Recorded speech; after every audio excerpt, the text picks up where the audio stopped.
Hello, my name is Ali, and welcome to my channel. We are back with Caller X Malice, Okazaki's route. Let's go. I'm going to see Ogata too. Want to go together?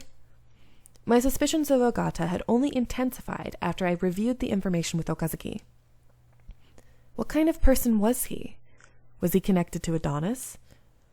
If I was going to uncover the truth of X Day, I had to talk to him first. After that, I'll go to Sugawara. Let's go then. Any new information would be nice. Okazaki plainly smiled in that manner of his that never let on what he was thinking. In the car we go. I lied and told Moshida I had a personal affair that I couldn't miss and left work early. I hate to do this when there are so many calls. I insisted that he call me immediately if there was an emergency. Hey, would you mind giving me your number? Sitting next to me, the first thing that Okazaki said once the taxi started moving instantly set my heart on edge. No? It's not that, but now that I think about it, it has been a few days since we met, and we hadn't exchanged contact info yet. Events had turned out the way they had, but it was still a problem if I got too close to him. I won't use it for anything weird. I just hope you'll call for help if you're ever in any danger. I still so panicked that I just blurted out whatever gibberish came to mind when he continued. Are you saying that you'll protect me? Yeah, you're investigating X Day, even though it doesn't fall under your duties. I won't pry into your reasons, but it seems like you're just trying your best to protect everyone you can as a police officer. So, you're going to be in danger. Even though you have Unagi's team for support, you don't have any partners within the police. Detective work isn't my forte, but I can protect you if things ever go south.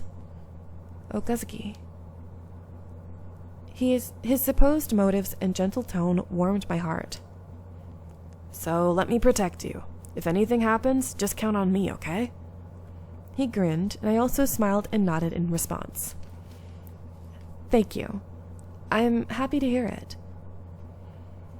He had his own mission, but I was glad that Okazaki was worried about me. I was glad that a fellow police officer had affirmed what I was trying to do. I thought I had to pursue this on my own, but I've always been uneasy about it. I was just a burden to Unagi's team. Even while I struggled to contribute, I was plainly aware of my own uselessness. But... Flashback. That's something you need to do now. It's something that only you can do. And back to reality. While I was confused in front of the fire this morning, he had told me that. I realized that I had only realized my purpose in that moment because Okazaki had been there for me. He's helped me so much in such a short time. While I had people I was cooperating with, I hadn't met anyone I could consider an ally. But now that Okazaki was talking this way, I really wanted to have him as an ally. Let's exchange numbers and email addresses then. Okay. I added Kei Okazaki to my phone's list of contacts. How reassuring. We hadn't known each other long, and we still didn't know much about each other. But just today alone, he had already helped me many times. Moreover, he said I could keep relying on him. It was heartening in a way I couldn't describe. Oh, right. Don't you have to protect Unagi's team today? That's okay. Yoshinari will cover them. They aren't your average civilians. Honestly, they don't need 24/7 protection. That's true. The fact that he understood this seemed to be an implicit acknowledgement that his protection assignment was just for pretenses. So they suspect Unagi's team after all. If that was true, then it would be natural that he suspected me by association. Our exchanging of numbers and his offer of protection could just be part of his surveillance. Which is it? This weighs heavily on me. Okazaki's smile and his words, his voice that had acknowledged me this morning. I don't want to doubt him. I didn't want to think that it was all lies, even if I was under suspicion. I didn't want to just deny everything he'd done for me. Just as my spirits began to deflate, my phone vibrated in my hand. Huh?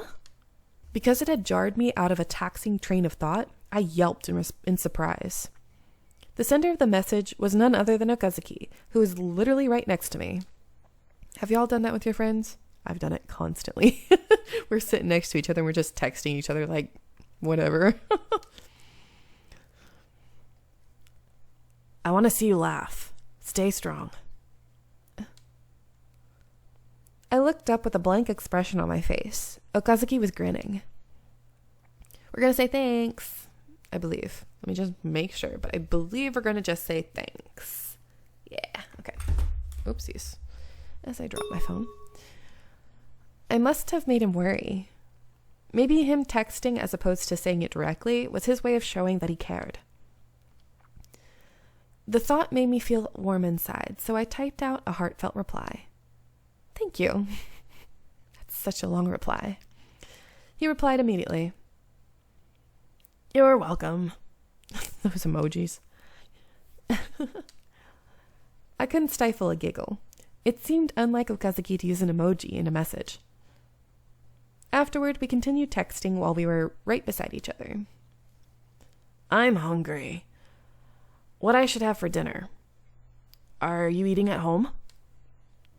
I wonder if it's supposed to be what should I have for dinner. Whatever. My brother likes hamburg. I prepared the base yesterday, and it's sitting in the refrigerator. Oh my god, who is keep texting me? I have someone who constantly puts me in group messages. I hate it because everybody messages at once. Hate it. Sounds good. I'll get hamburger too. Will you cook it yourself? I can't make that. I'll find a place. It was an odd feeling texting while we were right next to each other. I must say, it was a lot of fun. The frivolous moments were enough to make me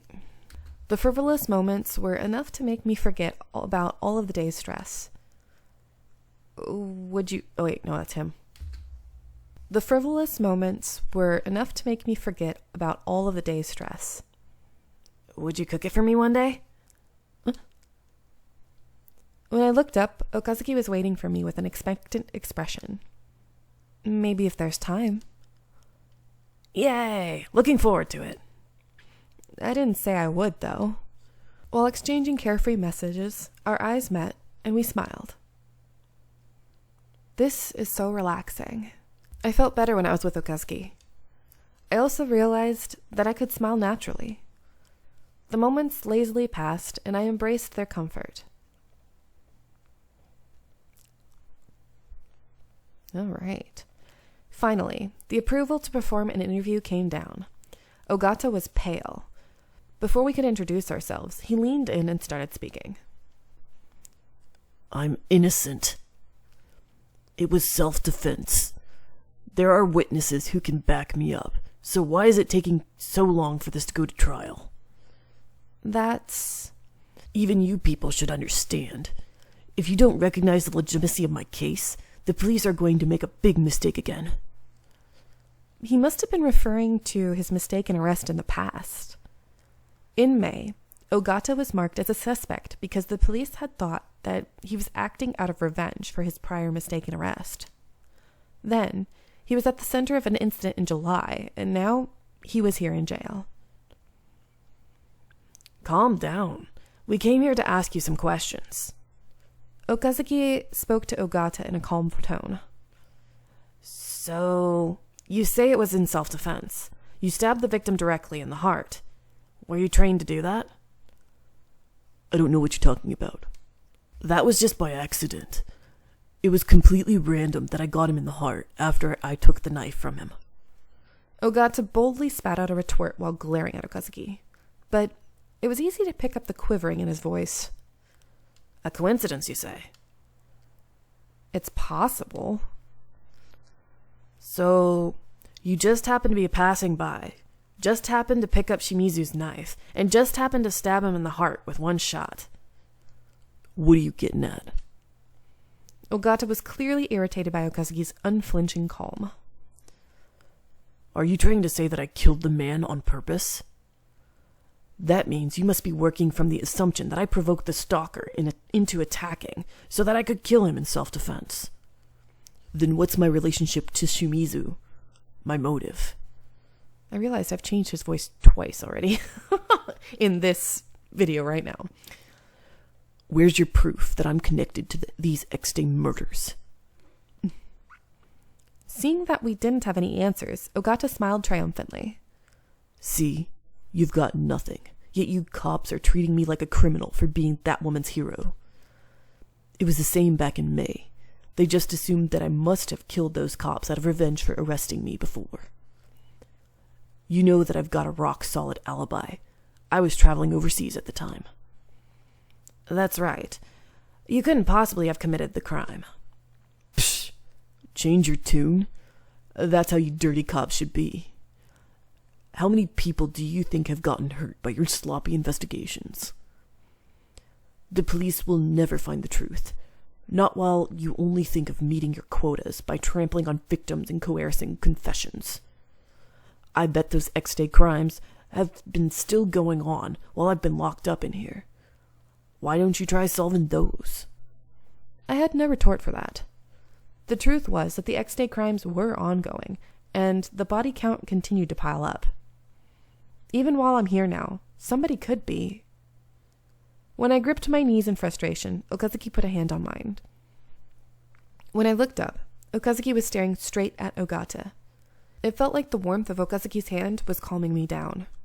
But it makes sense you'd suspect me. Huh? Suddenly Ogata leaned back in his chair, adopting a confident smile. I must say, I am grateful to Adonis. After all, they've shown the world just how corrupt you police are. I agree with the way they think. They're taking justice into their own hands. His smile disappeared, and he folded his hands. I was living an utterly dull life. I had a family, a job, and a place to go home to. It was a normal, happy life.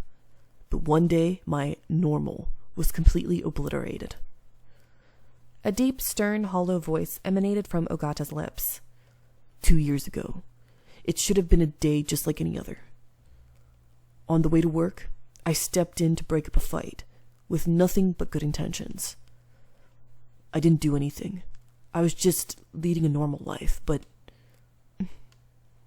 Ogata regained some of his composure and looked into our eyes. It was the same, in May this year. I did nothing wrong, but once again they treated me like a criminal. And in July, all I did was try to help a woman, but my actions of defense have gotten twisted into an assault. You'll never learn. No matter how often it happens, you paint people guilty because you've predetermined their guilt. Ogata's words cut straight to my heart. Truthfully, I couldn't deny that there were problems in the police force. Can you imagine it? The pain of losing your entire world in a moment. Trust, honor, love, hope, everything. Everyone, everywhere looks at me like I'm some sort of dirty criminal. My wife and child left me after I'd been branded a criminal. The company I worked at for ages treated me like a tumor. I've been excised from all of society. Every sign that I existed is gone. I couldn't say anything. I was touched by Ogata's tragedy, and I didn't think it could all be lies. Despite his constant brushes with the X-Day crimes, the first mistaken arrest must have... I was sure that he was just wanted to live a peaceful life at some point. And there are many more like me. People who've had their lives ruined by the police, whose hatred burns, and who view Adonis as just. I've done nothing wrong. The day will come when my actions are finally recognized as just. With that, Ogata shut his mouth. We wouldn't get any more out of him. Okazaki also made to leave the room, but then... I can't understand the way you feel at all, he murmured. But I can ask you one last question. He looked at Ogata with lonely eyes. You'd gone through quite the ordeal, all because you were just trying to stop a fight. And then you did the exact same thing again. Woman in danger aside, why did you choose to step into another altercation? Ogata answered Okazaki's question with wordless silence. for justice. Then he uttered that short phrase in an expressionless voice. Ogata had nothing to say after that. We left the detention center. On the way back, Okazaki mumbled. We couldn't get anything new out of him. Yeah, but it's a chance to get our bearings. Ogata had approved of Adonis because he believed the police had committed wrongs. Then, surely Sugawara also bore the same animosity for the police. She was likely to sympathize with Adonis too. So it really wasn't merely a coincidence that Ogata stepped in that time. Somehow, he made it happen deliberately. Yeah, there are too many coincidences. We should assume that this was all planned out. That means, in this incident, we're going to say Sugawara and Ogata are accomplices. I believe that's what yeah. Just wanted to make sure. If it was a planned killing, then neither of them could be overlooked. What if Sugawara asked Ogata to commit the crime? Or the murder, whatever. That's what I've been thinking too. The plan doesn't work without her involvement. To provoke Shimizu, Sugawara just had to lead him to the scene of the crime. Ogata didn't know him, so he couldn't provoke him. Plenty of witnesses saw Shimizu chasing Sugawara that day. Ogata was implicated in previous incidents, so the risk of him killing someone would be too high.